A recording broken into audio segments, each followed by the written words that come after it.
चाहे कोई भी हुकूमत आए, हमारी जिंदगियों पे क्या फर्क पड़ा है? वैसे क्या तो ठीक रहा है। हाँ भाई, कुछ भी नहीं बदला।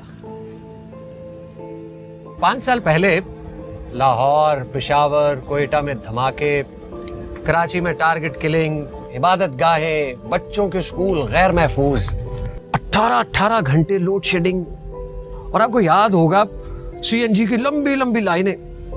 24 घंटे प्रोपोगेंडो के बावजूद नवाज शरीफ अमन लेकर आया, लोड शेडिंग का मसला हल किया, अरबों डॉलर का सीपैक मंसूबा पाकिस्तान में लेकर आया।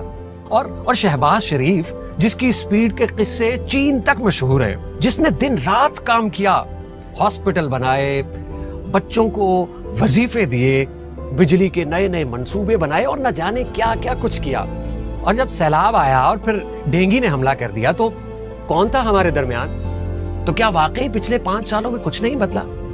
तरक्की और खुशहाली की हर तारीख वोट से लिखी गई है, मगर कब? जब हमने सही क़यादत का इंतखाब किया।